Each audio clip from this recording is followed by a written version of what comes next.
Hello everyone, this is the next video of IPS series and this video will be a small video. Few remaining topic which need to be covered on this video. The first one will be the enable botnet protection on the IPS.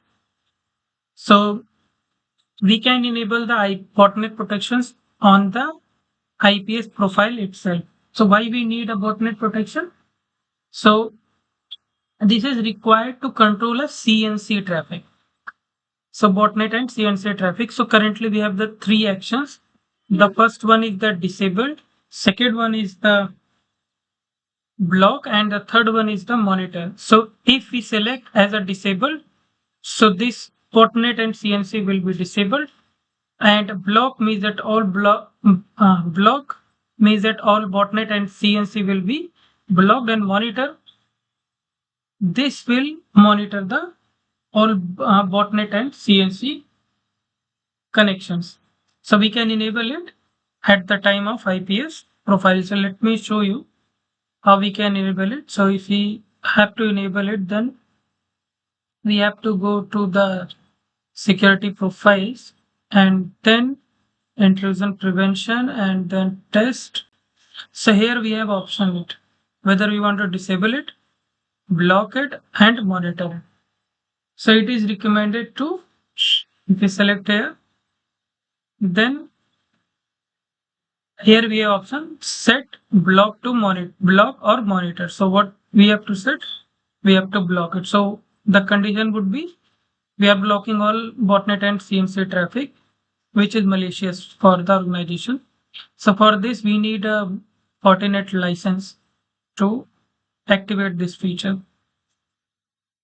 And you can see this screenshot. There are 3100 IP addresses are botnet packages. So this is FortiGuard included with the valid IPS license. If we have, then we can enable this feature.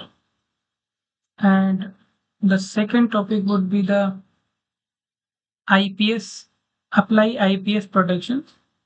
So to apply a sensor, you must select the IPS sensor on the firewall policy, which we already showed on the previous video.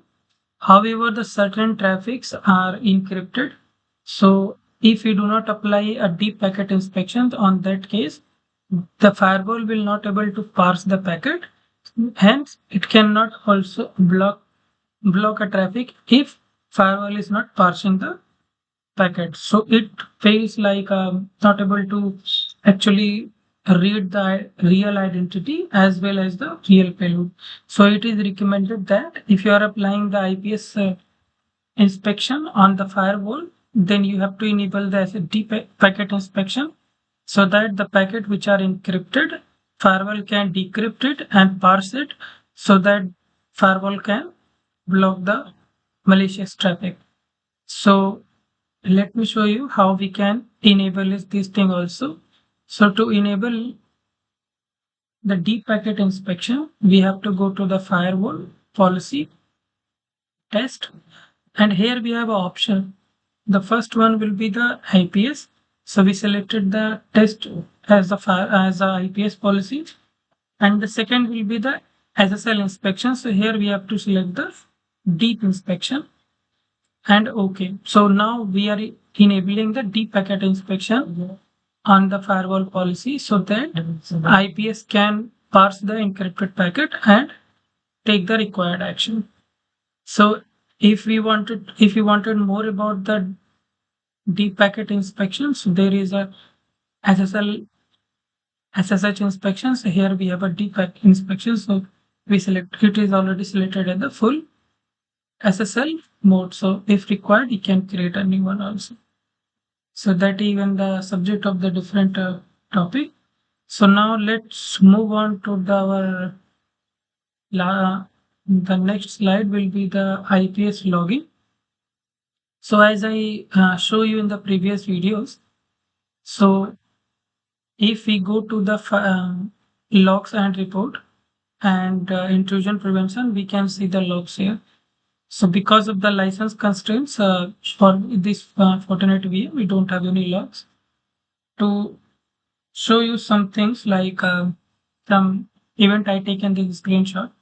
So basically, if any intrusion prevention happened, then it will show like this is the top attack, action is drop, count is 6, and we can further be like a further, if we click on the logs, so we can fill it.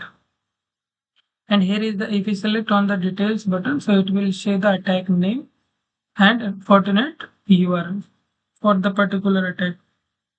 So these information is needed if you are whitelisting any signatures on your network. The last topic will be the IPS fail open.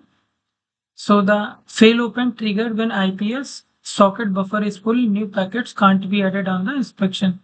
So if the IPS socket buffer is full, so the new packet cannot be inspected. So we have a two condition.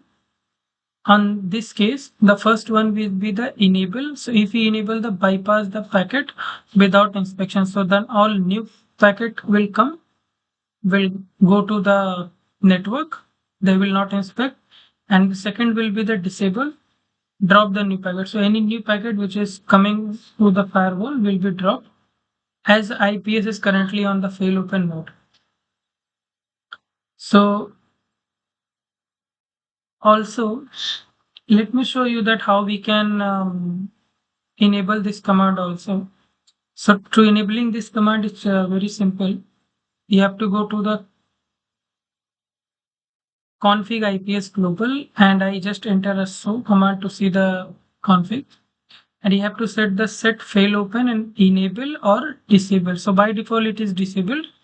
So if you want enable, you can enable it. So if you enable it, in the case of fail open, the traffic will be processed by a firewall successfully. There will be a no drop.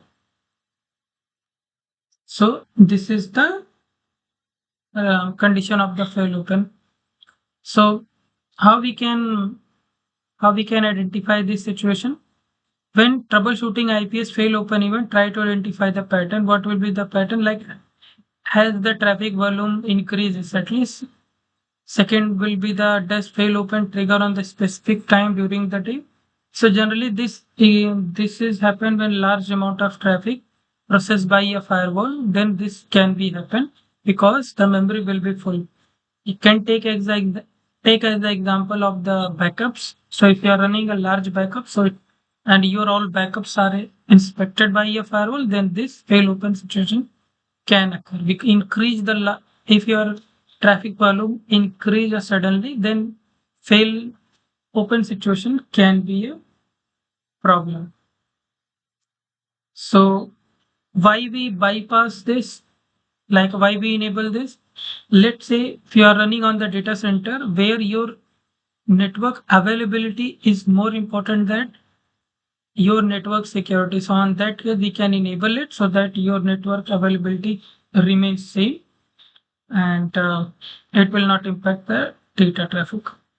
So that's it for this video. I hope you enjoyed it. If you enjoyed it, please hit the like button. Thanks for watching Firewall Expert.